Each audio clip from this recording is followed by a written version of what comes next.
So the way I look at detox compared to like just the everyday circadian rhythm habits is it's a chance for people to have a focus that's returned inward. And so that unnecessary distractions, which can, very much be food triggered, often are food triggered in modern culture, where there's just either too much coming in or just too much junk around or too many social obligations. And then all of a sudden we're having a beer or a glass of wine every night. And like these things just accumulate and add up. And so these resets and detoxes are a chance to pull out of that.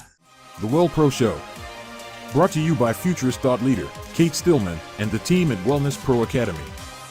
What I was thinking today is that we could just go into I just kind of want to riff for a little bit on like what I've noticed in terms of helping people shift out of patterns, and then that might just spur some questions, some conversation, and then we can go into resources, etc., that like are helpful. I'm gonna be cooking while you do this. Is that okay? I don't want to. It's just a few. Okay.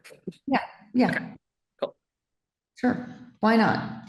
So the biggest differences that I noticed leading Ayurvedic type detoxes. So when I first was teaching detox, it was all like khichdi mono diet type, right? So you have like the rice, the mung beans, the spices, the ghee.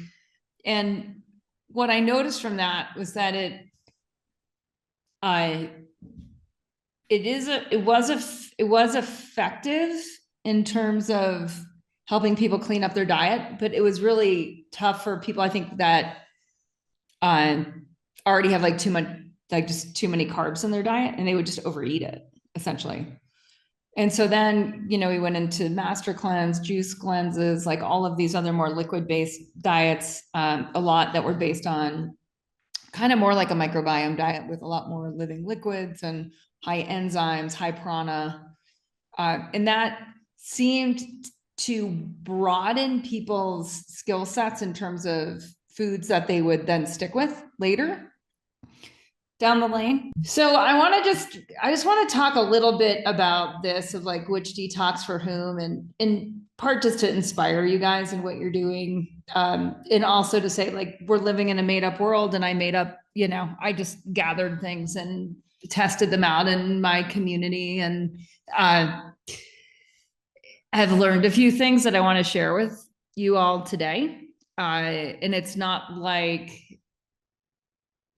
whatever. I trust all of you in your own learning journeys. And I want to emphasize that the way you're going to learn the most is by experimenting with your community and, listening and noticing what you're noticing, and just trying to help, and then figuring out when you step back and look back over time, like what really is working most effectively.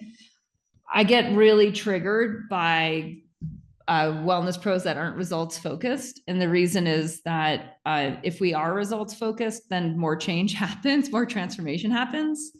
And so I just invite us, especially in this detox certification, like to have a results focused approach where we know what our clients, our members, we know what their goals are, and that we actively find solutions for them, which might be, within a larger group, will always be personalized, right? And that could be part of it, is having enough scope of understanding where something might not work for someone and something else will. So for example, like in what I noticed in Club Thrive is like certain people love FMD, fast mimicking diet, and certain people love 72-hour water fast.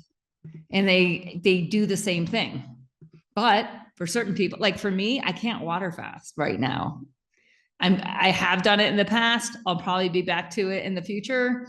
This phase of my life, I'm not interested, but FMD, totally doable. Same outcome. Certain detoxes can be done to simply teach people how to make better food for themselves. And so it's almost done like in business, what they often will do is a sprint, where you're just like, everyone's working intensely on the same thing at the same time in order to move something forward. So the way I look at detox compared to like just the everyday circadian rhythm habits is it's a chance for people to have a focus that's returned inward. And so that unnecessary distractions, which can, very much be food triggered, often are food triggered in modern culture, where there's just either too much coming in or just too much junk around or too many social obligations. And then all of a sudden we're having a beer or a glass of wine every night. And like these things just accumulate and add up. And so these resets and detoxes are a chance to pull out of that. I also wanted to talk a little bit about resistance and how to work with resistance with going in. People will come up with, it's amazing the excuses I hear, because I'm this kind of person that can just like drop into a fast mimicking diet and it doesn't really matter what's on the calendar anymore, right? I just don't even, like, I'll try to plan a little bit around certain things. Like I have a funeral when I was going to start on Monday, then on Sunday, I realized I have a funeral and we're getting together on Friday. And I'm like, I should be done by Friday. So I should start today at Sunday. So then I'll be done on Thursday. But I get that for a lot of your people, like they're going to need to get sold on fasting. They're going to need to get sold on changing their diet for, like, they think that there's going to be a perfect time way far out in the future for them to all of a sudden have the most easy time to detox. And it's never going to happen. So you really have to build group momentum and sell them on that. So all that said, I just wanted to talk a little bit about, for me, like FMD is a way to get into a lot of the other detoxes. So I'll use FMD somewhat interchangeably with a 72-hour water fast. So I'll just cruise down. I'll cruise down to fast mimicking diet. So what is it? It's a little, well, actually, let's look at, I want to ask Perplexity, how many calories per daily human intake, male, female, male, teenager. So what I like about Perplexity is that I actually heard this really great interview with Lex Fridman, and I think his name is Armand, the guy who is behind Perplexity, and everything they say has to be data driven and backed up on websites. So it's a great place to find data. Okay, so female, you can see 1,600 to 2,000, moderately active 1,800 to 2,200, very active 2,000 to 2,400. So if you look at that compared to the FMD, you're at a third to a quarter of daily caloric intake. Okay, so men, again, a little bit higher. And so if we divide that by 4, we're right there, active to moderately active at like 1/4 of daily caloric intake. I have found that it even works to like a third of caloric intake. So the difference is going to be the level of burn. Some people will not be hungry at all. Like they're just going to realize that they don't even know what hunger is. So often when people have more kapha and more ama, they experience that. So they might experience a lot of healing crises, emotional trauma and turmoil, but not real hunger. Like the high burners, people with hot agni, like particularly the pitta types, like myself, will be like, I'm fucking hungry, right? And right, entirely, right. And so just to kind of know a bit about that, the reason I wanted to highlight FMD today is when I look back, I wish I had learned this one in high school. And my daughter did it with me this spring. My husband did it with me this summer. What I noticed about having it as like a family habit is like when I dropped into it this time, she's like, oh, I need to do that. It's not a good week, but I think I'll do it sometime in February. She's 17, we're turning 17 next week. And to me, that's just it's doable. There's something in the way she said it that it's doable because it doesn't require a lot of cooking. It doesn't, really, it doesn't require any cooking, and it's easy for people that are actually really busy to just drop in and do it. Now, the other reason I love it, and I feel like I was thinking about it this morning, and I was thinking about all of the time I spent in like Ayurveda college learning about detox and I ran Ayurvedic detoxes that were more or less based on Ayurveda for over a decade. And I was just kind of comparing and contrasting. And my thought is that certain detoxes, which require people to eat really differently than they already are, can pose an issue or a barrier or resistance. One. Two, my thought is that like a lot of the wisdom around Ayurvedic detox does not come from a time of overconsumption or processed food. So it's assuming that A, people are eating seasonally already, and B, that we're not in a processed food culture, which means that we don't have much access to quick carbs. So then the tendency for people to overeat on something like khichdi or to carb load on khichdi, it's like, it's not there. The other big issues I found with more of like the Ayurvedic type detox, or even other types of detoxes, people get constipated and they're still eating quite a bit, and they're not eliminating for whatever reason, you know, and I'm a huge proponent of urine enemas every day on any kind of detox, or, you know, if they won't do urine, you can do baking soda. Everyone has baking soda. Okay, but back to like why FMD, like why in Club Thrive? This is really what I wanted to drive home today. Is like, why in Club Thrive do I advocate for fast mimicking diets a year for basically everybody, or 72-hour water fast? And it's because we live in this hyper consumer culture. It's because we're always around calories, that this level of autophagy, and the level of autophagy where we're cleaning up, just to zone in here, oxidative stress and inflammation increases mental performance and BDNF, brain stem cells that create new neurons, remove cancer cells and precancer cells. This is a major motivator for me, right? And any of your clients that have, they already know what their genetic triggers are. It's going to decrease all genetic triggers to disease, whether it's arthritis or whether it's cancer. So it's like, how do we get the body to just fucking clean house? No distractions, like no distractions. We're not getting distracted by food. We're not getting distracted by cooking. Whereas with like the Ayurvedic detoxes and other detoxes, there's a lot around buying foods, new foods, etc. A way of selling people, if you're going to sell a fast mimicking diet reset, is like they will literally save the money and food costs that week.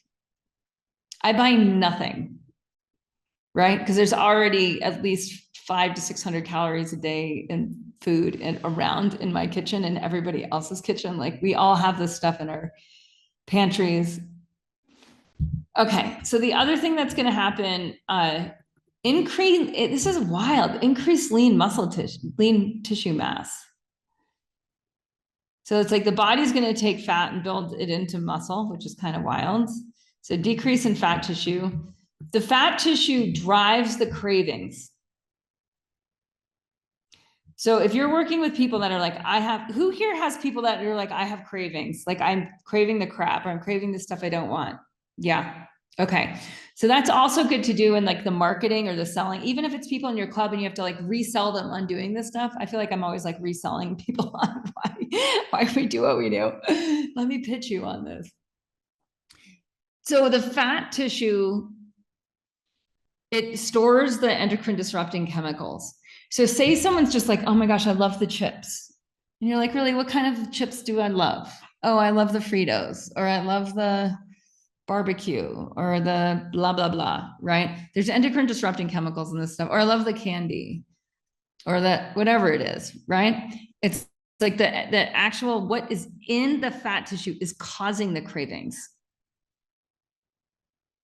So we have to clean at the level of the fat tissue.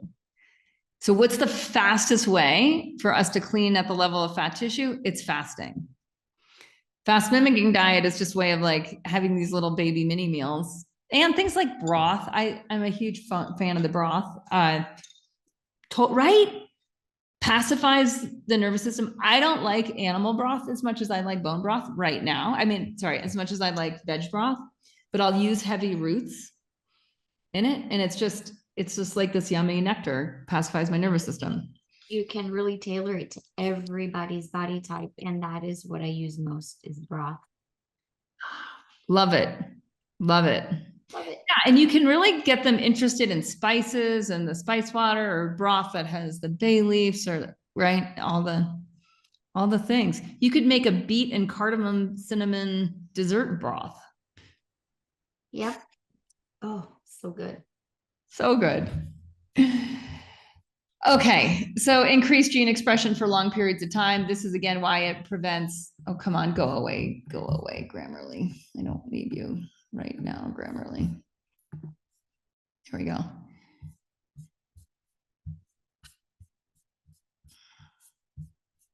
Okay. So increased gene expression for long periods of time. So why do genes mutate? This is basically like, what is the epigenetic environment around the gene? So if there are pro-inflammatory markers that are released into the bloodstream from the fat cells, then that is what is triggering genetic expression according to the disease in the ancestral line. So how do we help people prevent the disease? And I use this phrase all the time, prevent the diseases of your ancestors, right? And that's what we're looking for in this. So if we don't shift the metabolism from taking in, right, to digesting what's already within, we don't get to that level of detox that is enabling this higher genetic expression. Does that make sense? I just want to make sure. It's like, are you guys okay? You're jamming on this? Is it good? Okay. Is it too basic or am I like right in there with what we need to learn? Okay, great. I had a friend, she was actually more of like a, I don't know, older sister type when I was at California College of Ayurveda, and we were all working in the office. I was in charge. First, I was like in admissions, and then I was in charge of like the herb room and worked in Panchakarma, and I kind of floated. And she was really funny. She was like a pudgy nurse who went into Ayurveda, and she just looked for like every way she could break a rule. And you know how in Ayurveda, like especially the classical, it's like very rule oriented. Don't combine this with that. Don't eat then. Do this. And she would just find like workarounds for everything, but she didn't really get to the core of her own food addiction issues with that. And I just think of that's the issue I have with so many detoxes. Is there's so many workarounds. And what we really at the heart of it is, after like all these years, I'm like, the heart of what we're really after is autophagy. It's how do you get the body, how do we get the, and I used to call it Agni inverting. How do you get the digestive fire to invert? So it starts to get more interested in processing what's already within the body, because what's already within the body is going to be viruses and bacteria. And that's why it's going to work for people with poor immune systems. And that's another way in marketing that you can do this, you know, even in winter, is it's like people that are really triggered by a lot of the colds and flus and viruses and stuff going around. You can also do it that way to prevent the allergies and asthma in the spring and to prevent getting sick in the fall.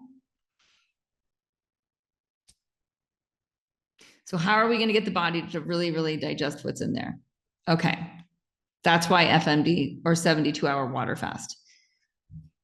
Now, one thing I like about FMD more than the water fast, and again, personal preference there, there's not a better than or worse than, they both work deeply in autophagy, is that you can actually get, and I'll just show you my little, like my olives, my celery, my broth, and my little, I don't know what this is. This could be a matcha latte. This could be a little green detox smoothie. It could be a little living raw green soup.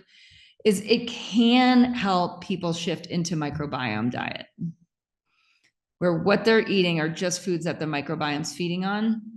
Because usually when you're down to this kind of caloric count where you're at a quarter, this should say an additional, this should have 900. Oops, sorry, there we go. Let me go to the microbiome. Usually people will not want crab. So alcohol is also really easy to fall away on this. Right. And it's not targeting alcohol, right? It can be a great way also to kick off, like, say you're doing like whatever, dry January, dry March. They have like dry, what is it? Dry October. That one sounds a little better. It can be a great way to kick it off because it can dramatically reduce their cravings really quickly. Because again, the cravings are going to come from the tissue itself. And just to get them on more fiber, you know, a little bit of fermented foods, a little bit of raw soup, or a little bit of cooked broth, or a little, you know, a few olives here and there. And then like, that's it. But it's feeding their microbiome, and they can start to feel it and connect with that feeling of what fed microbes feels like. Yeah, Leah. I just want to share my experience of why I prefer the FMD over the 3-day water fast. I've discovered through FMD, when I was doing it strictly with fats and proteins and not a lot of like the carbs. And then I did a 3-day water fast. I attempted one a couple weeks ago, that my body starts kicking up the ketone production. Like they just skyrocket and go really high. And I think I like will go in, like the ketoacidosis symptoms like start happening, like my blood sugar drops, the ketones go high. I've been learning this from Mindy Peltz. But when I stick to the 5-day fast, mimicking with just, with more of the carbs and green juice and broth, then I feel I can do it. I can feel okay. So just that note that 3 days isn't for everybody, right? It can really make you feel bad. And just that, don't ignore those signs if you're starting to feel like really shitty when you're fasting. Yeah. I mean, the other thing that happens, I'm looking for my slide on this. It's like, what happens after a few days? So growth hormone and stem cell production happens a little bit later. So it happens more towards that 72 hour. So the way that I think of it too, is like, I'd rather have 2 extra days of that. Right? Where my body's producing the stem cells and the growth hormone. So I'd rather go longer than just like 72 hours and done. The other thing that I will combine, and this goes a little bit more into primal, is I was noticing this, and this is like, I know this is more for you guys than for your members, right? Is with FMD and urine therapy, is you're catching your urine to age after 3 days of FMD. So when we get into a cycle of this, the only urine we're ever really collecting is FMD urine. That's on like day 4, day 5. And that morning catch, right, where it's got the deepest nutrition, it's got, I mean, and this is where in the UT communities, they talk a lot about the aged urine and stem cells. So you're just catching it with more stem cells and more growth hormone. For those of you who are into that, you can also, UT also helps FMD in terms of looping.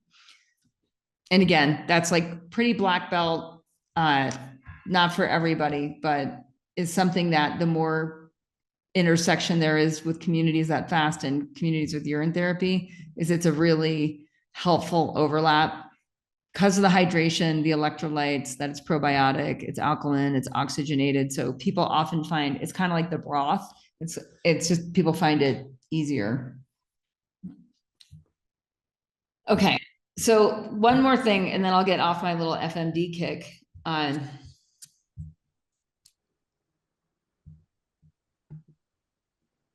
weight. So whatever percentage of the people you're working with have weight issues, what I'm noticing is that people with weight issues will have resistance to doing FMD in general, right? There's like a million amazing excuses to not do it. What I'm trying to sell my community on, right, and you'll see me increasingly do this, is like, you can be on the other side of your weight issues once and for all if you do FMD 4 times a year. And it's not that hard.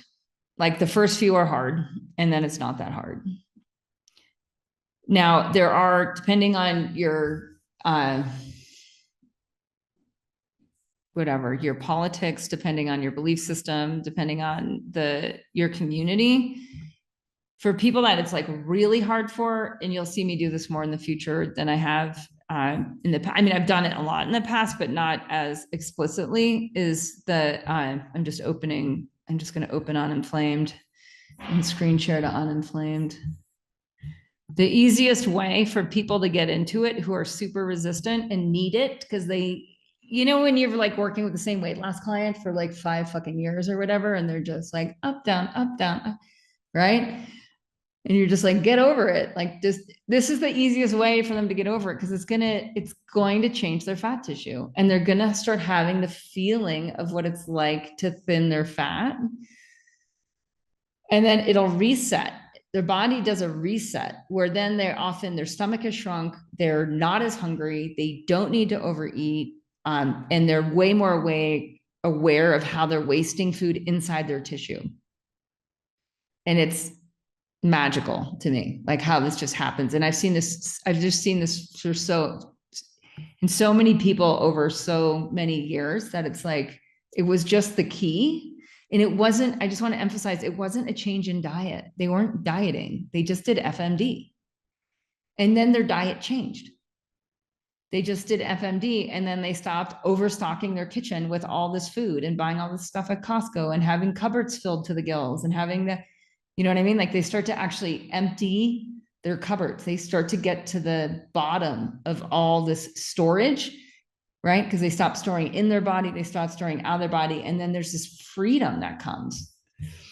Okay, so what I was going to show you in here, and then I'll go to questions, etc. I was going to go to TRIP and the role of entheogens in fasting, and how this makes it so much easier, especially for those of you who are already working with microdosing in your communities. This can help tremendously, is to have them actually overlap microdosing, particularly the psilocybins, because it will suppress the appetite. It will start to shift their awareness more into their body, and they won't need very much to feel the effect, because because they're fasting, they'll just be at a cellular level. And so this kind of let me go to this image. This comes from Dave Gray on liminal thinking. If you think of where someone is before a habit like FMD and reality, right? What they experience of reality. So the way that Dave thinks about reality is it's an infinite line that goes forever on the horizontal plane, right? In this image, right? And what we experience is like this little tiny piece of reality. And so for our people, before they go into FMD or 72-hour water fast, they often have very fixed beliefs. And you see the top, like what they see as obvious is based on their beliefs, which is based on their little slice of reality. But if they've never done FMD, like I face this all the time with winter, like, why are you doing this in winter? It's so un-Ayurvedic, blah, blah, blah. And it's like, well, I've had the experience and it works so much better than when I don't do it in the winter. Right? It's a reset. It cleans up my diet. It cleans up my family. It cleans up my cupboards. It cleans up, like I can just feel it. I'm interested in that autophagy. And I can't risk 6 months. You know what I mean? Like 6 months is too long for me to not restart my hard drive. But that's based on my experience.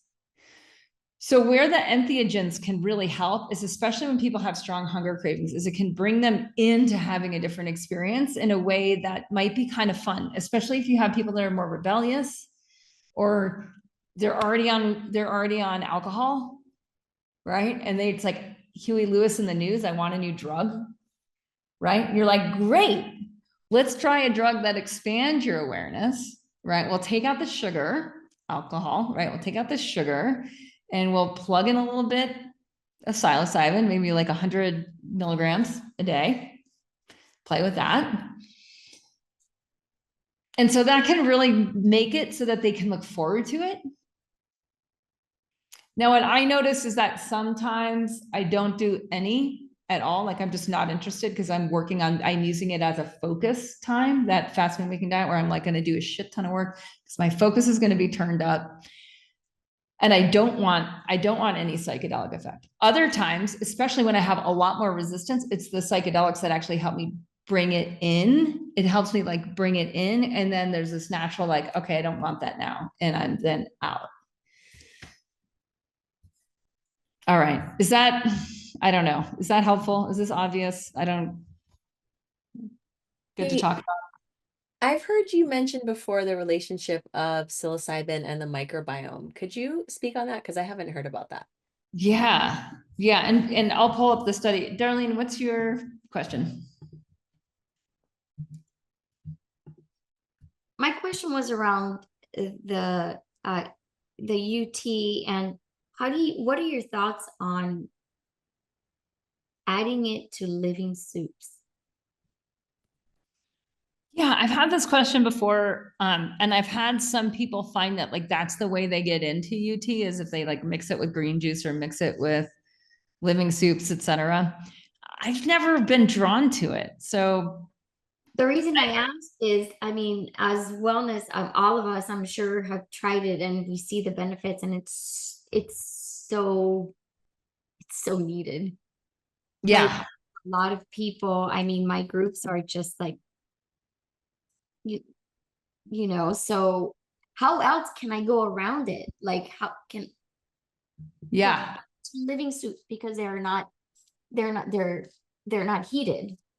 I don't want to heat it. right, right. I feel like that it's just easier to go homeopathic. Okay. So this I'll share back to the image for that. Let's go back into here. This one, this homeopathic dose, a few drops under the tongue. Mm-hmm. This, I would have people start here and also just a few drops, just like Megan's teacher taught us, is like just a few drops on the left hand or one of the hands for a week. And then the body starts to crave it. So I would do both of those if there's, yeah. And then what I noticed made such a huge difference with the yoga, when like the whole Body Thrive yoga health coaching community got turned on to it, was everyone was talking about it. And that made it normal. And people were having these breakthroughs with this or that or the other thing. Because usually the number one thing that I've seen happen is people just forget. They just forget to do it. It's just not a habit. So they just forget to do it. Okay, back to Nina's question. This is, I think, such a good one on, and let's see, psychedelics meet I'm just looking up this. Let me see if something else comes up. There's this really great article. I may have to go to Perplexity. Yeah, this is it. This is the article. I'll put this link in the chat. So especially when, introducing illicit drugs, and to even call them drugs is not fair, plant medicines that became illegal for nefarious reasons, is to have the research on it and to actually look into it. So this was an article on psychedelics and what they're calling now, this is a new word, the psilocybin. So what is like where do psychedelics meet the gut-brain axis?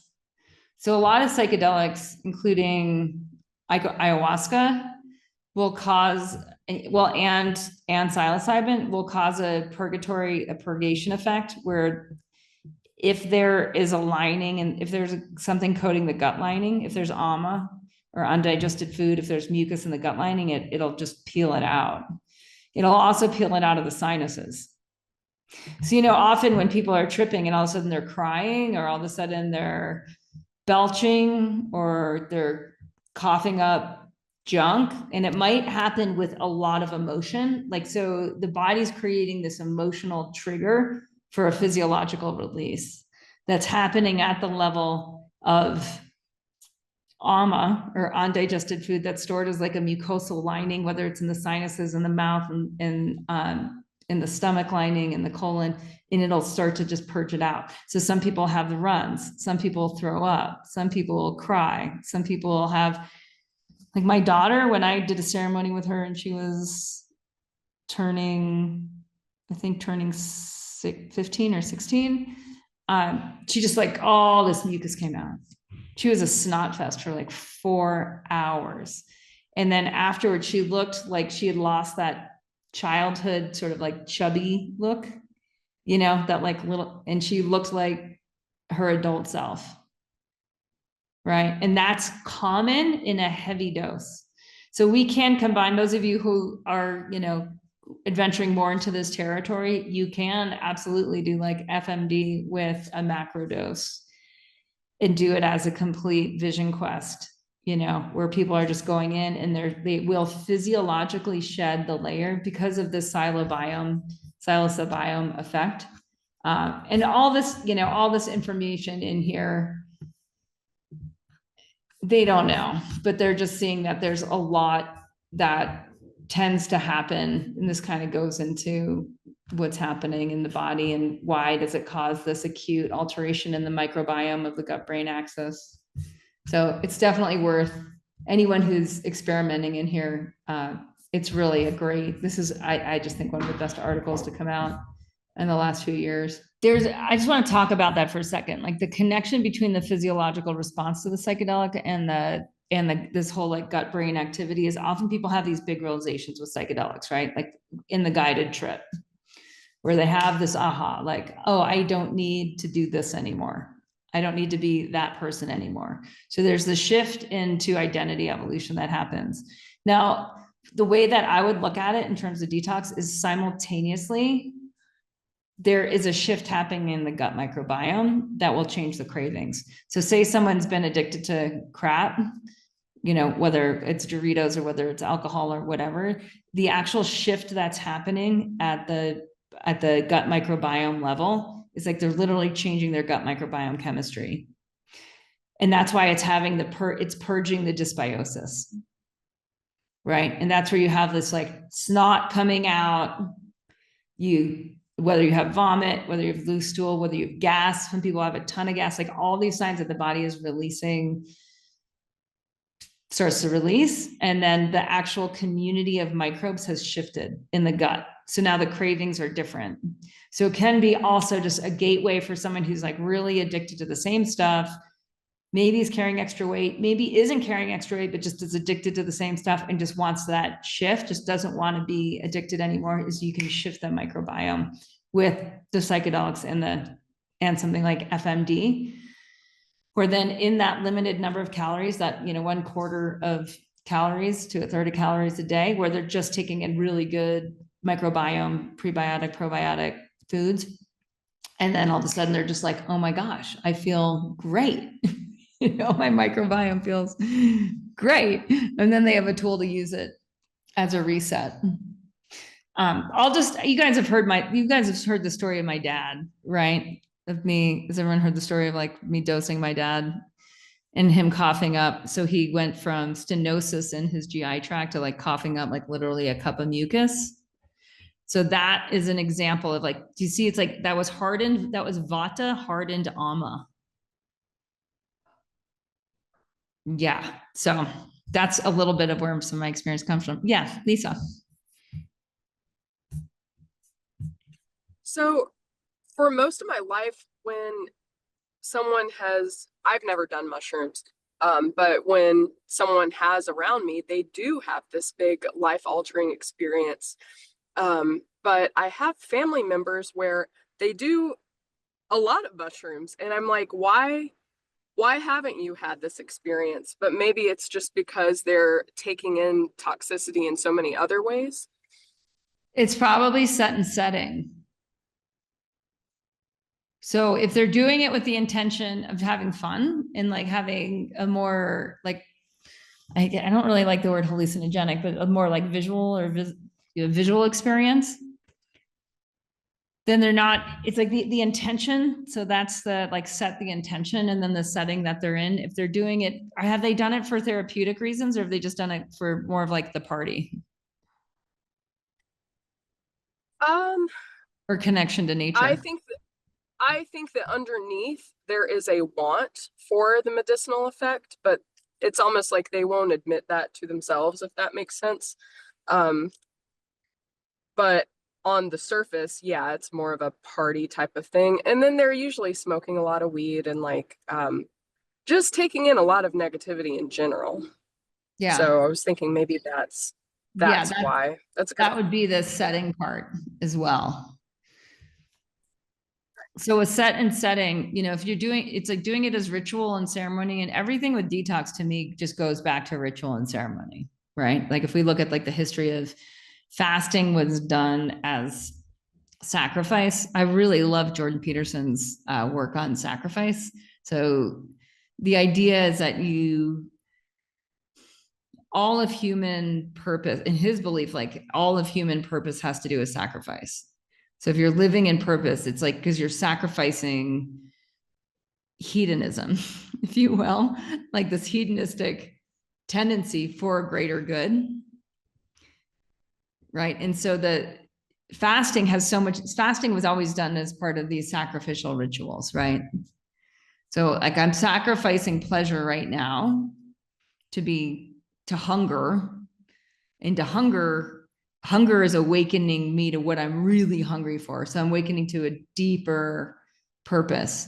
So a set and setting with psychedelics, or even, you know, with fasting, it's this intention around like, what is my deeper why? Like, what do I really want? And how do I start to tune in to that frequency? So tune into the frequency of my future self. Like, what do I really, really want, and why? And why do I really want that? And then to honor that desire. And then we protect it by making it sacred. So the sacredness is the set and setting. And this is where the work around like bringing ritual back in is so helpful for people, to have the ritual of, and say it is going to say you're going to do psychedelics with an FMD, right? Is you might have the first like day or two before the psychedelics where you're doing FMD, do the psychedelics on the third day, and then have 2 days after to come out, just so that you're really kind of putting some energy and intention into the setting your intention for the actual ritual of taking the psychedelics, and then seeing what the body does and having a few days after to process that, while not overloading your digestive fire, while not overburdening your Agni, because those microbiotic changes will continue to happen, you know, in those next few days after. You're going to be producing growth hormone, you're going to be producing stem cells, you're going to have insight. I don't know, those of you who've really studied Ayurvedic medicine or other detox medicines, it's like the body's going to keep, it's not like a one and done. The body will keep releasing and releasing whatever you stirred up. Can you give it the time, space, opportunity to continue to exit if it's trying to exit, which toxins always are. If the body's given a chance, it'll digest what it doesn't want. The body will run efficiently. Attention established wellness leaders. If you've built a thriving practice but hit the ceiling on growth, this is for you. It's Kate Stillman, and in this free training, I'm working specifically with wellness pros who have 5+ years of experience and are ready to scale. Whether you run a boutique studio, an integrative clinic, or have a dedicated healing practice, if you're serving a client load and know you could impact more lives with the right strategy, let's talk. You'll get a one-on-one with my assistant, and if your offer shows serious scaling potential, you'll also receive a free strategy session with me. Visit wellnesspro.academy and click on free training to design your next level offer and break through your growth ceiling. That's wellnesspro.academy, and just look for the free training button up in the upper right corner. Shannon.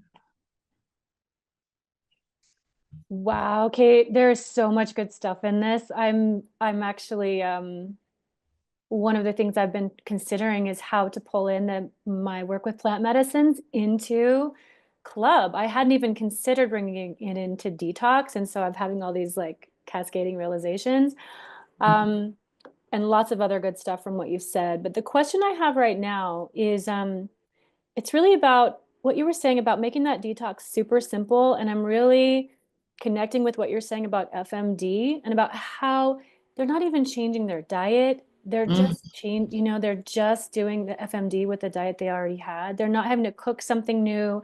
I think that's really going to hit the mark with people I would be working with. Especially not trying to take on Ayurvedic diets, right? Like if they're working with like a diet that is they're trying to focus on like, what would my ancestors have eaten, right? They're wanting to go in that direction with what they're eating. So the question I have is, if I were, putting FMD as the go deep part of the detox, right? You have you're entering in and go deep as the FMD. Would you go with microbiome diet as the emerging part of that detox? Or would you? Yeah. And even during, of like what they're eating is just have some olives, have some celery, have some sauerkraut, make like a hot sauerkraut soup with just some veg or bone broth and a handful. So, it's just so easy. Right. Yeah. And then as they come out of it, they might continue to do some of these things. And as you say that, I'm thinking, so during the entering in phase, they could also be being sort of educated about the microbiome diet, what it is, what we're going to be eating, why, what to expect, and then hit it with that diet, and then continue with the diet on the emerging. Yeah. Oh, gosh. So let's I'll show you guys. Let's go into Club Thrive, FMD, the ebook. Okay, so this is the old one. This is the one that doesn't have all the pretty pictures, but it's just getting them into some really simple meals. If they are on keto already, there's like the keto version, food suggestion by body type. It's just people already have, may already have some of this stuff. And if they don't, it is great stuff to start to have around. Just like a few nuts, some broth, some olives, maybe some congee, very simple bone broth recipe. So they could even just have bone broth that's all they eat that day.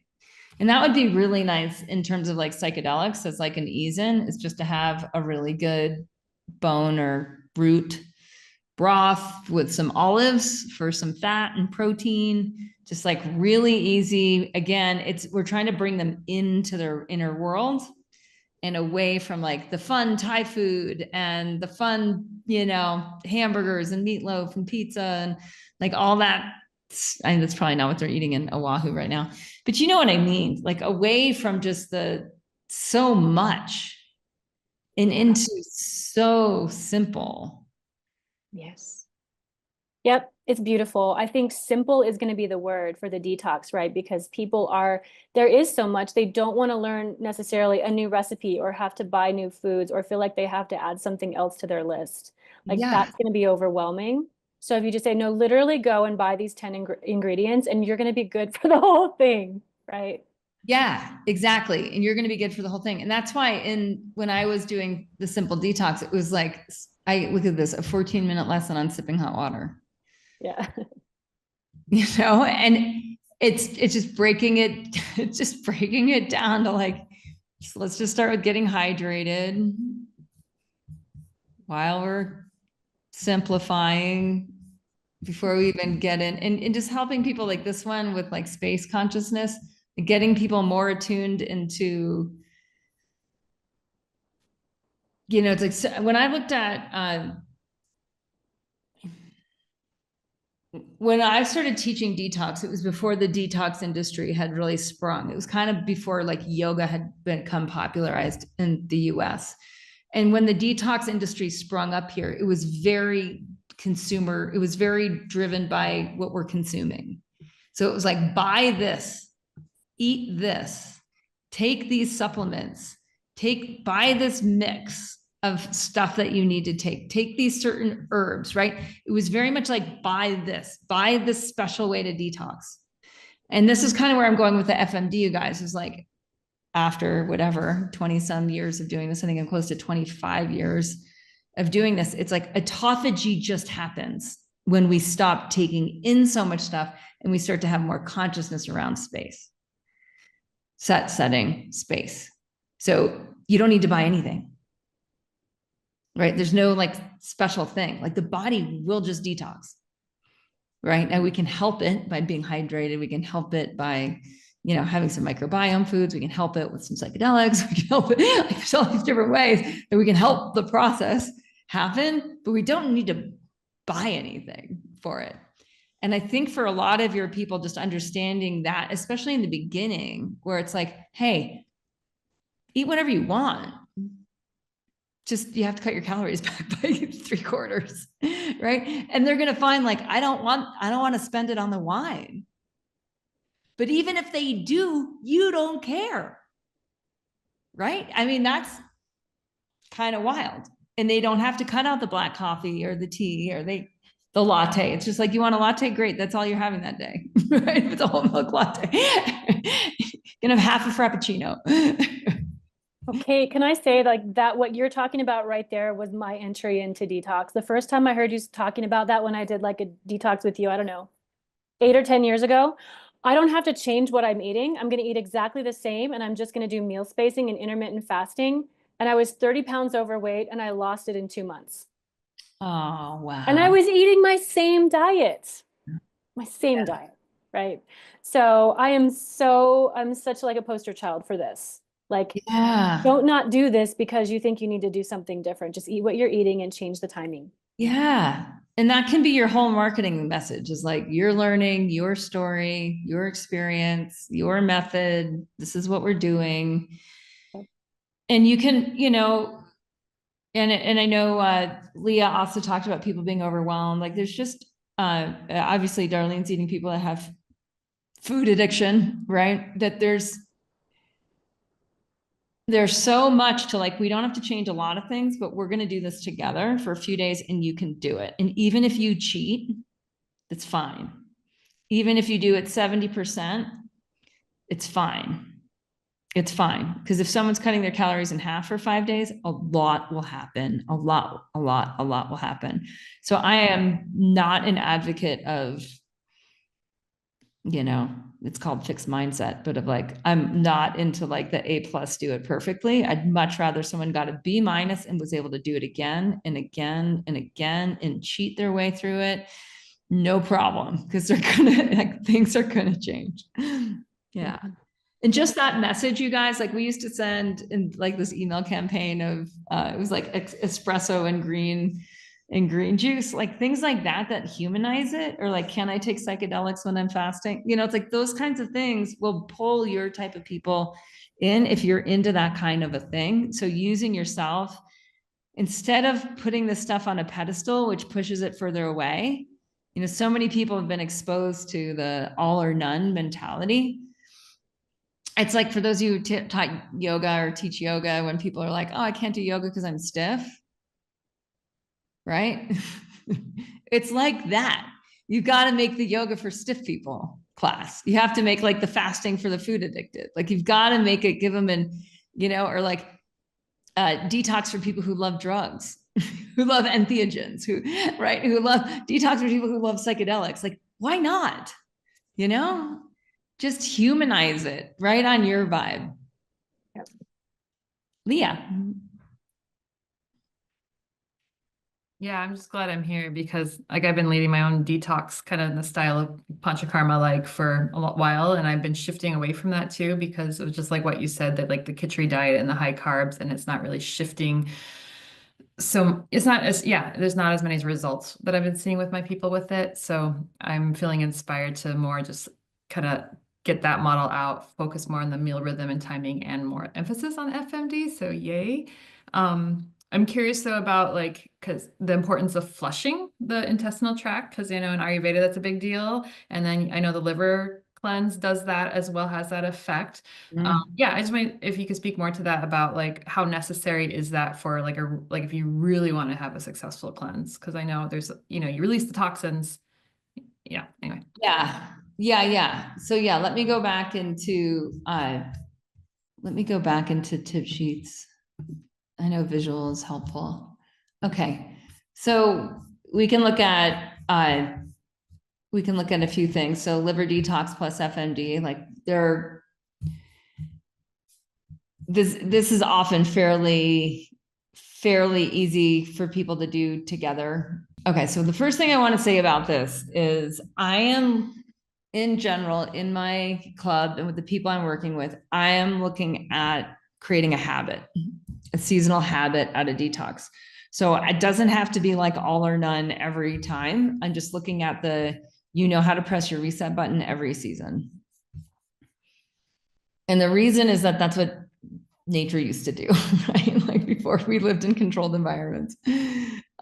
This is what just used to happen. But now we have to create these somewhat artificial circumstances in order to do that. So I'm creating a thing, right, around an arrhythmic lifestyle. So does someone need to do a purge every quarter? I think that's probably more than people need. However, what we have found with the liver stone flush, which is a complete purge of the digestive tract, it's easier to recover from it without oleation. So doing like the Ayurvedic oleation, to me, that's where you're it's so fucking hard, you guys, to do it right now. And I think the reason has everything to do with willpower.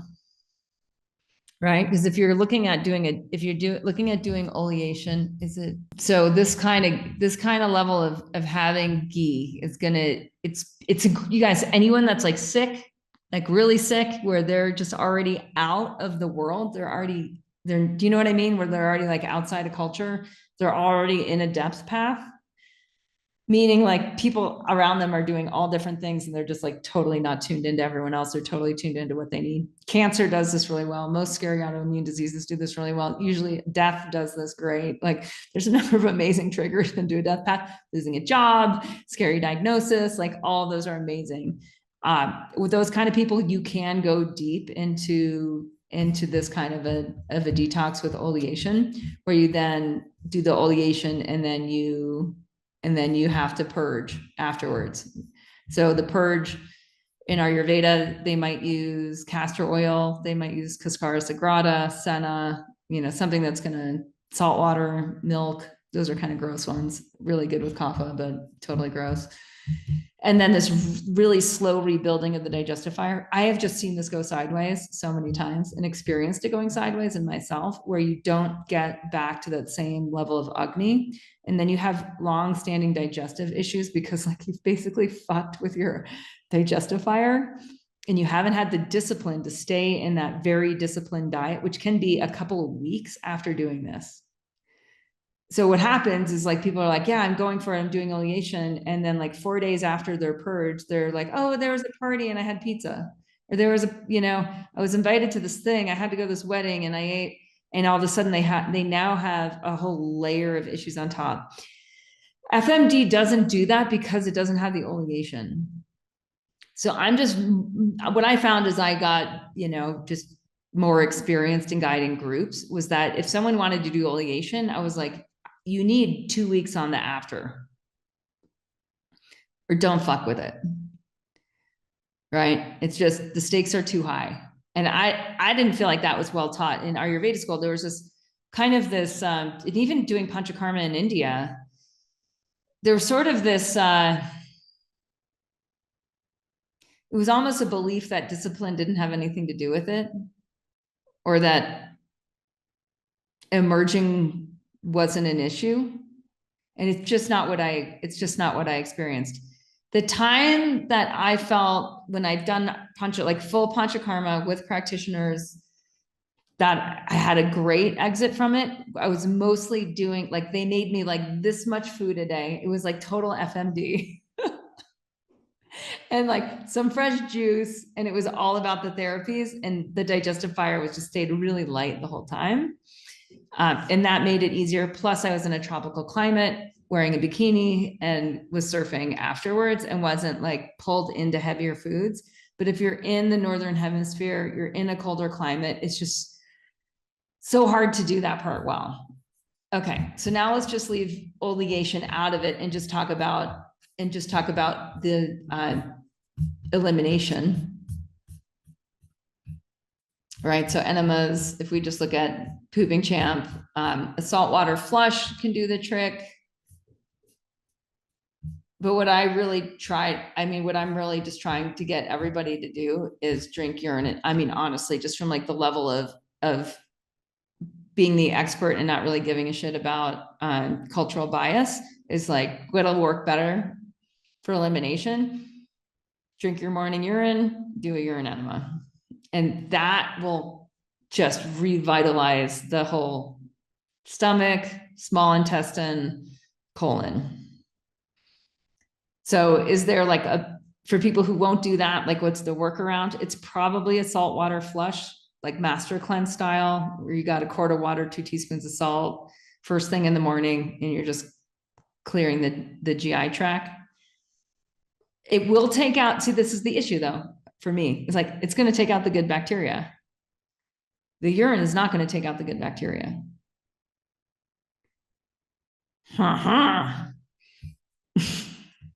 Could you do the castor oil instead of the salt water flush? Yeah. Yep. But yeah.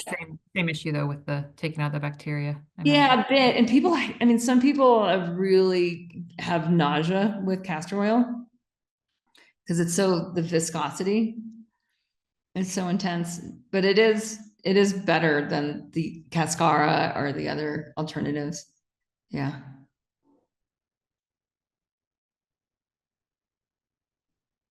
Yeah.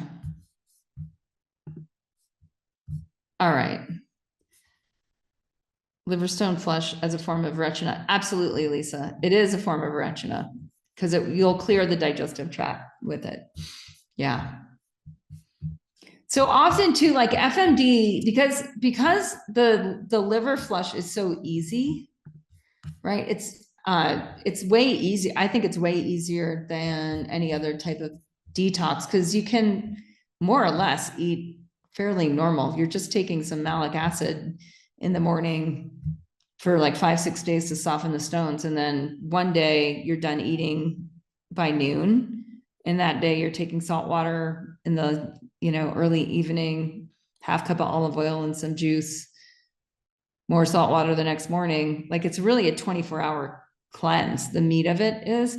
So often after people do FMD, if they don't want to do, if it's like, it can be mentally just boggling for them to do FMD and liver detox the first time around together. It's just be like, do FMD. And then the next week, if you want to do a liver stone flush, it'll be really easy because they'll be way more tuned into their body after the FMD.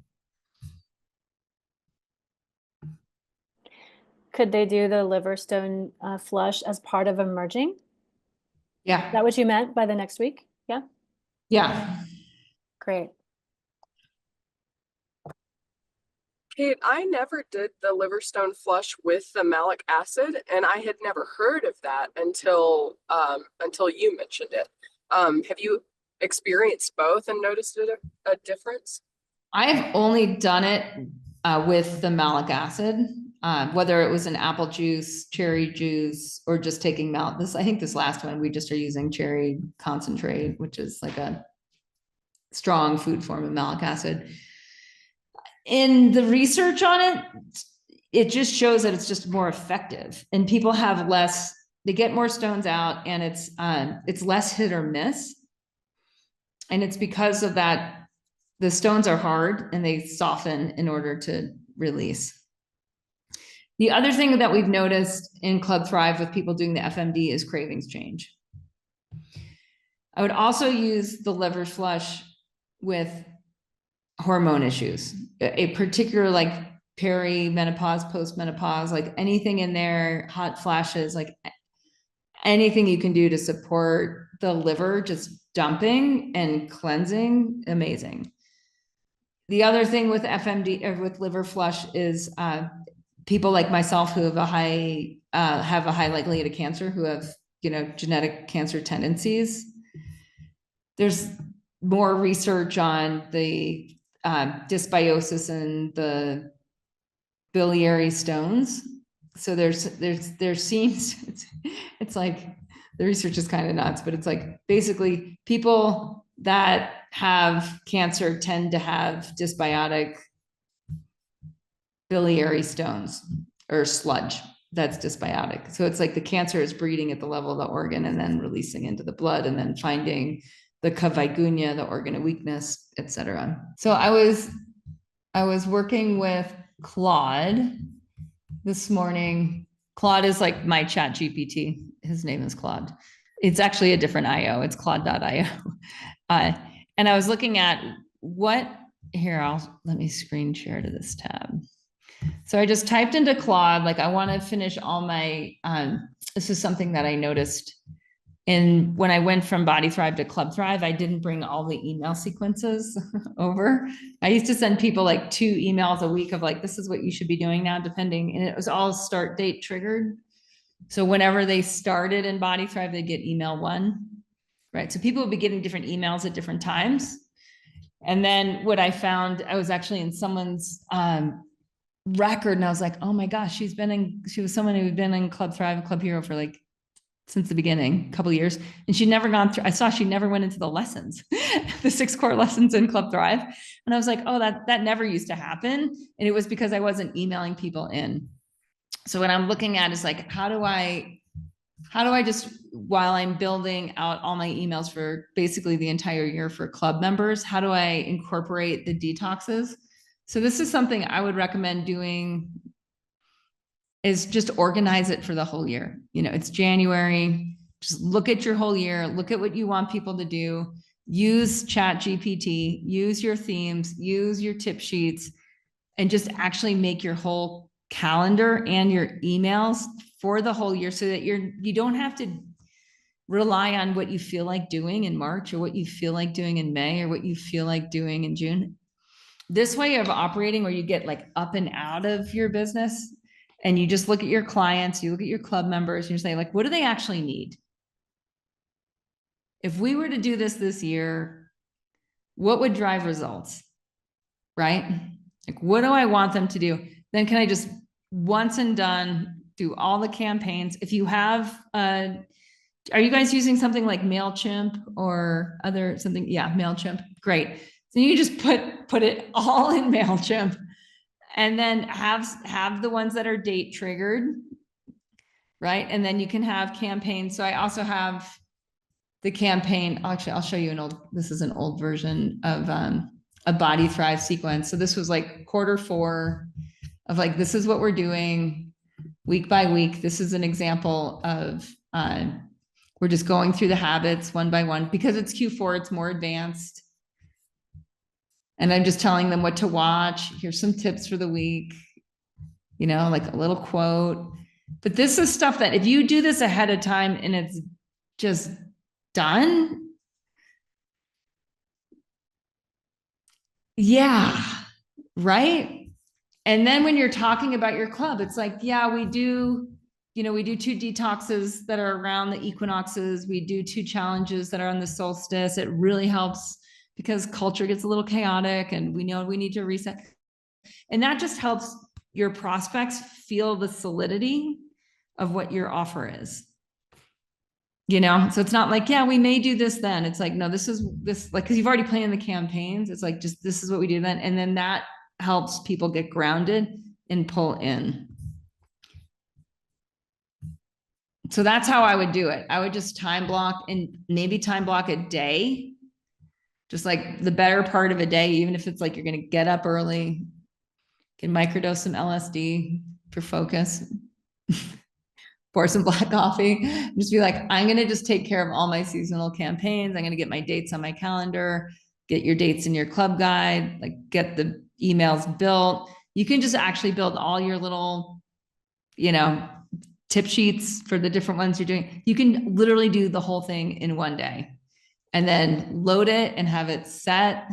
And that, it can really, I know for me, it can help because sometimes I'm in a emotional state where I don't feel like working on the thing at the actual time, Whereas if I can get up and out of it and just say, this isn't about me, this is about what my people need that I've already automated into my own life, right? And how can I guide them from exactly where they're at to what they're going to, because you all know what they're going to need in March. You know what they're going to need in June. You know what they're going to need in September. Like, you know. And so you just take yourself into a workspace and like, just build it, work on it. And then you can always edit it. You can always make it better later, etc. But it's a way of wrapping your head around the whole year and what your members need in terms of detox. I have a question about timing. How often are you sending emails? Are they weekly? What we found, it was really this, and I'll just go back into this. So I always build them in Google Docs. And part of the reason I build in Google Docs is then it's searchable for me later. So like my Google Drive, I've been using Google Drive for maybe 15 years. It's insane what's in here. Like we can find anything, which means we can reuse everything. So I don't want to write in MailChimp. I might just build them all here and then in a section, just cut and paste, move them, or have someone else do that for me. And so what you'll see here was we were doing 2 emails per 1 habit each week. So 1 habit a week. And this was what we were teaching in back when it was yoga, health coaching and Body Thrive, was like, what we found was more repetition. So do the 10 habits 4 times a year. Right. And I had a lot of members, a lot of yoga health coaches being like, but I want to just have a month to focus on that habit. And it's like, that's awesome. Except for if you just did self-massage last month and your new member needs it and it's not coming around for another 11 months. Right. And so that's why I wanted the habits just, and we're like, we know it's overwhelming. The first time it was like, learn it, do it, automate it, or something like that. Live it. I can't remember. Darlene, you might remember. What was it? Live it, learn it, do it. Become it, I think it was. Could be. Oh, wait, here it is. Get it, work it, live it, be it. Be it, yes. Right. And so we're like, we know you're not going to pick it all up in 10 weeks. You're not meant to. That's why we're here to do it again and again and again and again. And we found often, especially people with addiction, it wasn't until 6 months in that they were like, I'm addicted. You know, and it's like, it's a good thing this isn't this is why you guys hear me all the time on Wellness Pro Academy, when the coaching sessions, when people are like, well, I'm just going to teach this thing for 10 weeks or a quarter. And it's like, doesn't work. People don't realize how deep they're in until 6 months in of an honest, vulnerable group. And then they're like, I got to stop drinking. And you're like, I know, I remember from like your initial consultation 6 months ago. But like, then they're ready. Then they're like, I'm dry. I'm going to be dry. And then they go dry, you know, and then the weight comes off, or this happens, or the other thing happens. And, now I can really do a detox because that's, you know, so having the repetition. So then each of the email sequences, the way that I did it, is I had one of these for every quarter. And that's what I'm building right now for Club Thrive and for WPA. So you guys will all get this in WPA soon. So you'll know exactly where you should be, by when, what you should be paying attention to, which core assets you should have completed, which ones you should be working on next, all that. I got really bad advice from the guy who started school, this guy who had consulting.com. And it wasn't bad advice for his community. It was bad advice for my community. So he works mostly with like gung-ho marketing, digital marketing experts. That was more or less who was clientele in consulting. And he's like, don't bother with the emails, just give them the lessons. Those that are like the most hungry for it will just go find what they need. But looking back, I'm like, oh no, what really worked for us in Body Thrive and yoga health coaching was the surround sound. Like, you're going to see it in Facebook. You're going to see it in Instagram. You're going to see it in your email inbox. And then if you actually come over to our platform, you're going to see it over in our platform. And that kind of, we're going to just keep engaging you wherever your awareness is showing up. It just skyrockets efficacy. So it is a bunch of time to do these emails, but honestly, with AI, this morning, I did most of Club Thrive in 2 hours. It was really fast.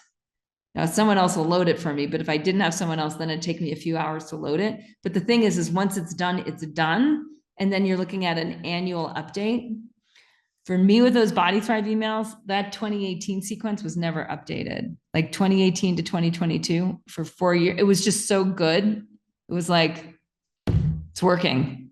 Don't even need to change it. So it's like a bunch of upfront work. The same thing will be true, you guys, for your seasonal detoxes. That email campaign can be the same. It doesn't have to be new sexy. You can do new sexy on social media where it's easy to change. But in terms of like the core content that you load into MailChimp, new isn't better. Repetition is amazing. The yogis figured that one out. Just like do the same goddamn pranayama practice every day. It'll still work. You'll change and it'll work better, you know? I have a nuts and bolts question. That's okay. Just curious about the whole, like you call it detox certification. So is there like a process that, you know, we're going through to get certified in this stuff, or is it just more the teaching of the thing? It's leading. Yeah. I think I'll have to look it up, but I think we basically said like you're showing up here and you're leading 2 detoxes with your group. I'm just all into experiential learning, right? It's like we found with yoga health coaching, what really works is people going and coaching the habits. It's like you'll learn more from detox, from coaching your members than anything we can talk about here. Like real people will come and they'll have real problems and they'll have real issues. And that's really how you're going to learn. And then coming back here with the questions is great. Okay, Jess has a question. What about Vata, people who tend towards being underweight and doing FMD? Yeah, this is always like the super controversial question.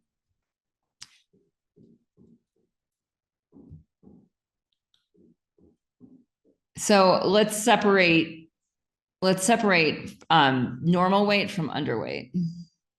So let's separate just like people that are more Vata.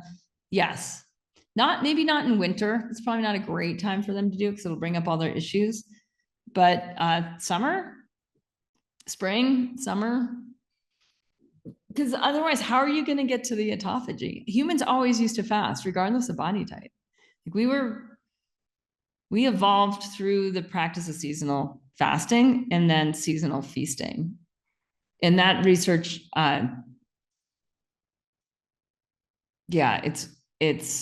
it's all in the NIH research on intermittent fasting.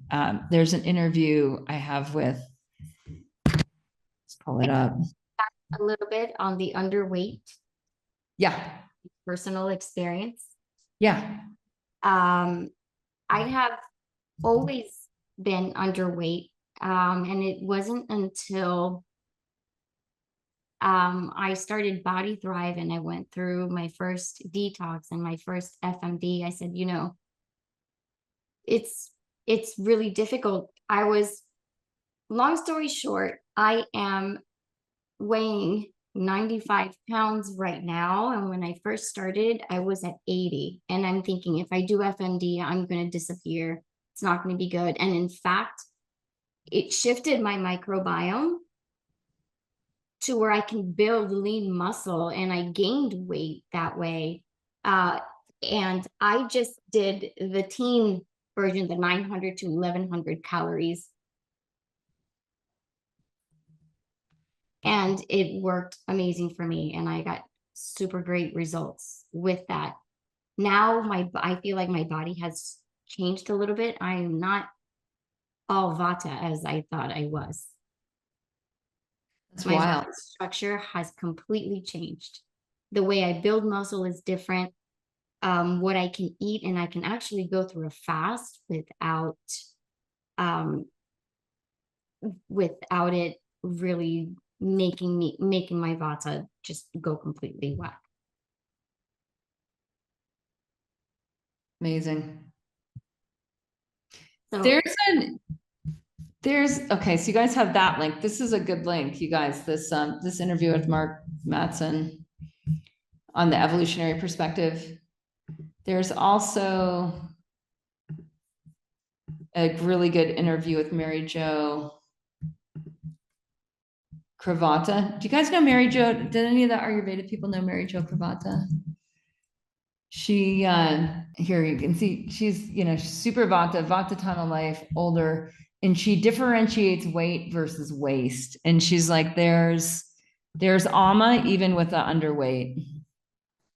And so, whether an emotional ama. And so it's like, how do we get to that level? This is kind of interesting too, to look at it in terms of this metabolic switching. Like you may have heard this in what Darlene just shared. There seemed to be like a shifting in her metabolism that happened from that level of getting to a layer of autophagy where the body's able to digest dysbiosis.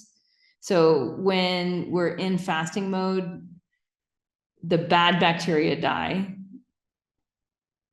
way before the good bacteria die. Just like the fat tissue is processed before the muscle tissue. And so when we get this, that there's a shift, like there's a shift in metabolism, there's a shift in signaling. There's all of this connection to cognition and neurosignaling. And so Mary Jo's point was like, yeah, I'm Vata and I still do detox because I still go into fewer calories because I want to peel back the layers and then rebuild strong. This whole idea of rasayana should be emphasized to people who are on the lighter side. And then have them experiment, have them kind of, cheat their way through it, be nourished on their way through it. And they might just find that they love the introspection. So again, if we look at TRIP, we look at the psychedelics and we look at this shift that's happening in the cognition, like just look at this, bolsters cognition, cognitive outcomes. What's happening with cognition when we're just eating too frequently, et cetera. Even if we're underweight, we still might be eating too frequently to enter a deeper level of metabolism. That this stuff just gets pulled to the surface and something else happens. And the person can often more easily rebuild. I'm really glad to hear you say that, Darlene. That would be a fun podcast to do and to talk about. That said, if it is winter and you're working with someone that's more that is more Vata, I would have them tune more into healing liquids and microbiome reset, and just have them like really deeply nourish themselves for a week. Take out the alcohol, take out the caffeine, take out any processed food, focus a lot more on ritual. And so in the detox habit stuff, like have them focus more on, just really rejuvenating themselves, like having more of this inward journey, like no Netflix, none of the, like just taking out the other stuff, have them focus on meditation. And that can be a great way, that can definitely be a great way to go, getting them to eliminate regularly, having them focus on sleep. One thing I love, love, love about FMD is I end up going to bed at 8 and waking up at 6. I get 10 hours of sleep on FMD because I'm simply bored and hungry. So I'm like, well, what am I going to do? I'm going to go to bed, go to sleep. And a lot of people find that is the case. Okay, so before we jet, just write down a few of the things that you want to do, whether it's that seasonal email campaign, like organize your detoxes and resets for the year, whether it's to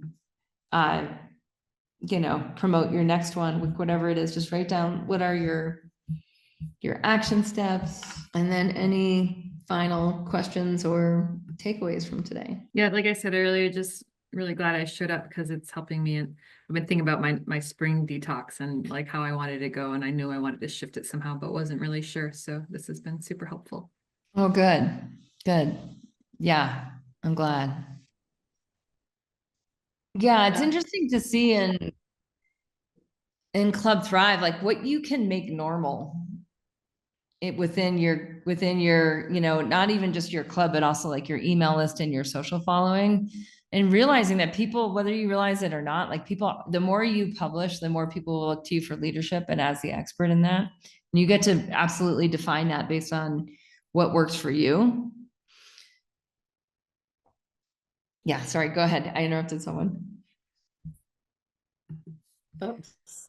Oh, that was me. I was just saying that I'm super curious about the mycelial connection, right? This like underground communication network and the connection with the microbiome.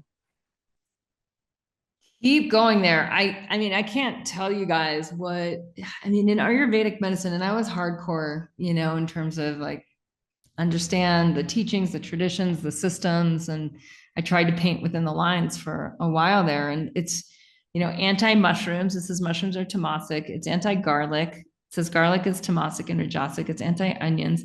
Meanwhile, on the cancer research front, it's mushrooms, garlic, and onions.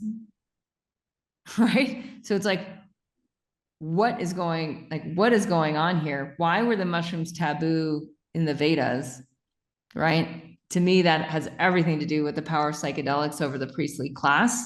Like if you're a priest and you're trying to stay in power as a priest, you need a separation. Like you are the bridge between the citizen and the divine, right? So you've capitalized on that position. So then it's just like all mushrooms are bad. Like that's my current theory on mushrooms being tamasic. They're not. They're rajasic and sattvic, and they'll release tamas faster than anything the priest can give you. You know, they're the most potent of the medicines. That's why they're the entheogens. Okay, so then if you look at microbiome in mushrooms, I honestly don't think I can find a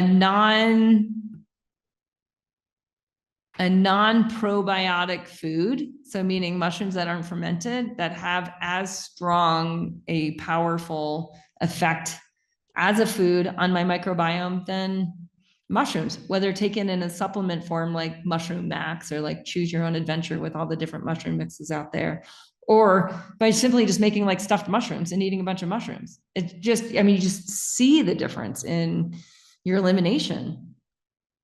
So yeah, I would keep exploring that, as I would just keep seeing where the mycelium lead you. They're astringent too. It also works if you combine them with something that's building, and it's completely amazing for elimination. I love it. You know what? You guys just gave me an idea. We're talking about like Club Thrive TV and how do we get more of you guys as wellness pros doing free talks on our channel, that then because we have a good video team, we can help produce clips and do all this stuff on. It would be really fun for you guys to like talk about what you want to talk about on that channel in relationship to Detox in March. I would love that. And talk about some of this more, you know, edgy stuff or personal stories. Yeah, because I know, Darlene, you have so many recipes to share. It would be great. You all have different expertise, and that's what I want to lean into. Like, who wants to hear Shannon go into connecting with land and, right, like the psyche of land? Yeah, so rich. Yeah, okay, I'll figure all that out. Yay. Yeah, good stuff. And I just want to end with, actually, I want to end with two things. One is there's no, what was I going to say? It's not like one thing is better than another. So if, for example, your people need sleep in order to later realize that they need to fast, like they both work. So fasting works for sleep. People have deeper sleep on FMD, but you can also just have people, you can also do a reset in your groups, or you just focus on sleep. So maybe in February, you do like a sleep reset or a deep sleep challenge or something like that, whether it's just like with your social following, instead of just doing it as an awareness raising for your club. And, you know, for your club, just being like, my people get deep sleep. Like that's one of our values, is to get deep rest. So there's a lot of different ways that you can use these tip sheets. When I polled Club Thrive after the holidays saying, what do you need the most? Sleep was number one. And that's what really highlighted me to be like, great, let's do a deep sleep reset. Let's see who can get the most sleep. Amazing. All right. And the last thing I wanted to say is that what you're doing really matters. And so being very vocal about it on social media, even though you can just, I don't know about you, but like sometimes I just feel like it's not really imposter syndrome. It's just like, oh my God, why bother syndrome? Right? There's imposter syndrome, and then there's the why bother syndrome. It's because it's like people need to hear it from someone they respect. So they don't have a connection to If you're like, why would I post this? Like there's people like Mendy Peltz, and there's people like Andrew Huberman, and there's people like Mark Hyman, but your people don't know those people, and those people will not know your people. Right? And so they need to hear it from you. Like you're their connection. And the more you're willing to do your launches and do your social media posts and organize your club around being the person who's just going to post a lot on this and is going to share and share and share, that's what'll pull people into working with you, and people will thank you for it. But the problem is you want them to thank you tomorrow, and they're not going to thank you for 5 years. Right? So like I hadn't heard Darlene's story. Like I hadn't heard Shannon's story, you know, or like, right? But it's like, oh wait, that mattered because some action I took 7 years ago repetitively. Yeah. So sometimes you just have to get completely out of your own way, completely out of the time frame, and realize like what has worked for you, you need to talk about a lot, and just keep building the connection for people to be able to hop on a call with you. Keep pitching your club, pitch. You get what you pitch for. So it's like, if you haven't I've made a few offers this week. I don't know who will be joining the clubs, but I just know every week I'm going to pitch to a few people, and few people come in. And it's really that repetition that then 10 years down the line, 5 years down the line, 2 years down the line, people are like, oh my gosh, you totally changed my life. And then you realize that Andrew Huberman or Mark Hyman or Mindy Peltz, like those people were never going to change my people's lives, because they were never going to have the kind of intimacy and the kind of connection and the kind of care, right? Because they're just big names. They're not working with people. They're just out there. They're just giving information. They're good for information. They're not great for transformation. It's the integration with you. It's their trust in you that's what creates the transformation.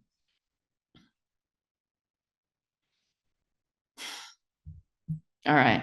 And with some rocket ships, we're out of here.